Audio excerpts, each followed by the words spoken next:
Risk of Rain 2 allows you to explore your power fantasies as you devastate the world around you.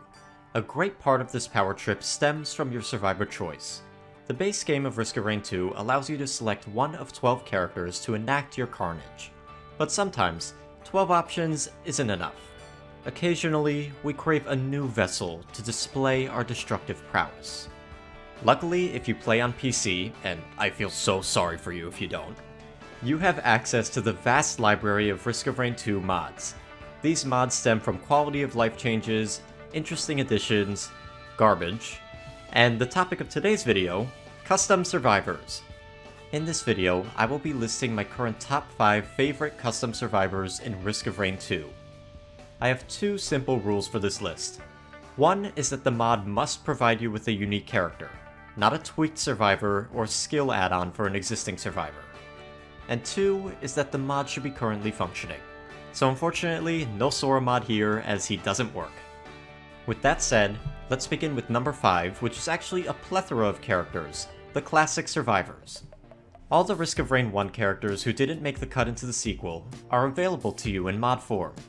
Handy, Sniper, Miner, Chef, and Enforcer. I decided to clump them all together because I honestly can't decide which one I enjoy the most.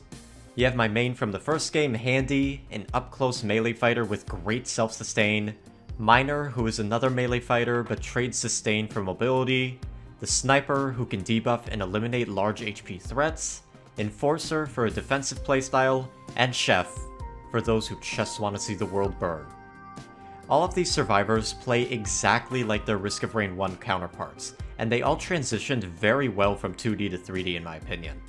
Highly recommend these mods if you never played the first game, or if you missed the survivors from the first. Number 4, Regigigas. Are you a fan of Pokemon, but always wanted to control one yourself? Throw your trainer restraints, and enemies, away with the Regigigas mod. Regigigas makes my number 4 spot for its faithfulness to the Pokemon games. The likeness to the actual Pokemon games is what makes it the most difficult survivor to play on this list. Besides being sluggish at base, Regigigas' passive Slow Start does exactly that, halves your stats for the first 30 seconds of a level. However, what this Pokemon lacks in speed is more than made up for in power. Regigigas' Crush Grip deals 50% of the target's HP and then throws them away. That pesky Lemurian bugging you? Chuck it out of here. Lesser Wisp? Yeet! Newt! Well, Newt's never any fun, but you get the idea. The secondary Earth Power deals 600% damage in an area around you, excellent for cleaning up squishies.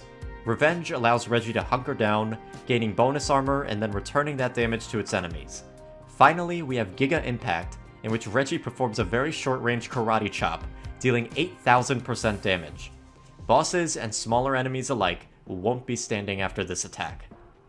If the base kit doesn't sound appealing, Regigigas has a few additional skills available to you. Brick Break for a more direct melee attack, Drain Punch where you sacrifice damage for lifesteal, and Ancient Power, which gives Reggie access to projectiles eventually at the cost of its health. Regigigas is definitely a risk-reward character. You can output a ton of damage, but you are very often an easy target due to the size and sluggishness of the Pokemon. We got another Nintendo character here with number 3 going to Ganondorf from the Legend of Zelda series. If you've played any Smash Bros. Game, you will feel right at home with this mod. Gannon's skills in Risk of Rain 2 are the exact same as his specials in Smash. His primary is Punch, which is actually a different attack depending on if you're walking, dashing, or jumping. His secondary is Wizard's Foot, which launches Ganon forward while dealing damage. Unlike in Smash, you can use this ability omnidirectionally. Next we have the Flame Choke, in which Ganon dashes forward and chokes a bit helpless creature. This combined with the Wizard's Foot allows Ganon to have insane mobility, which is a little bizarre coming from Smash, where he's one of the most immobile fighters in that game. But of course, we can't talk about Gannon in any form without talking about his signature Warlock Punch. Just like in Smash, Gannon will charge up an attack and deal a whopping 1650% damage in front of him. Much like the Regigigas mod, this custom survivor brings a ton of firepower, but unlike Regigigas, Gannon is surprisingly nimble. You and your enemies are sure to have a blast with this mod. Speaking of having a blast, our runner-up is the TF2 Soldier. Before we get into stats, I want to say that as a former TF2 player, I jumped in my boots when I first saw this mod. I was even more impressed to learn that the Soldier mod plays exactly like the Soldier from Team Fortress 2. The primary fire is the classic rocket launcher, which you can use for AoE damage or for rocket jumping, a technique in which you shoot the ground below and around you to maneuver great distances.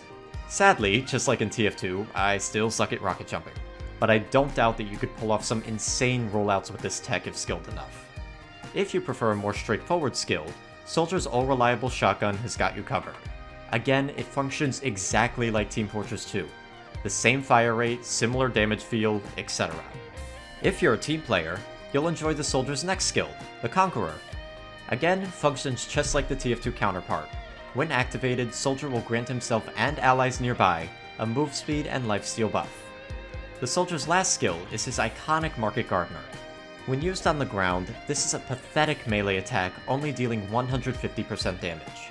However, when used after a rocket jump, the damage skyrockets all the way to 8000%. If you combo this ability with a few Hopoo feathers, you can chain Market Gardens together to eliminate a boss in just a few swings.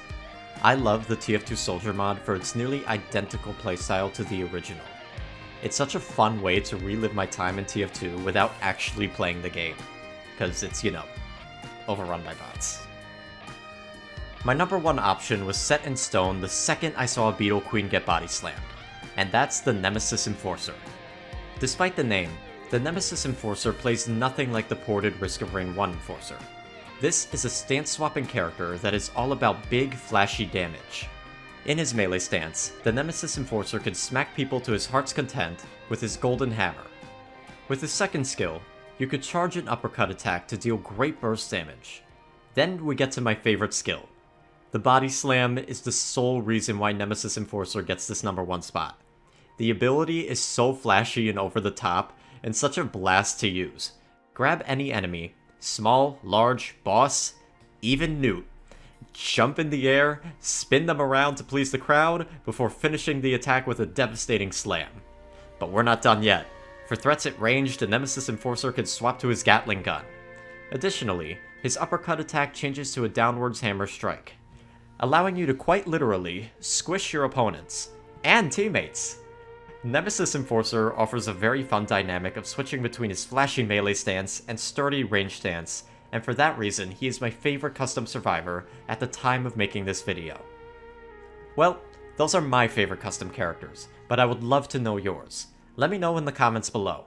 If you enjoy custom survivors, you will be pleased to know that I make videos on modded survivors, as well as other Risk of Rain 2 content on this channel. Of course, if you want to play with these mods yourself, they will all be linked in the description below. Hope you all enjoyed the video. As always, I'm YellowNinja, and peace.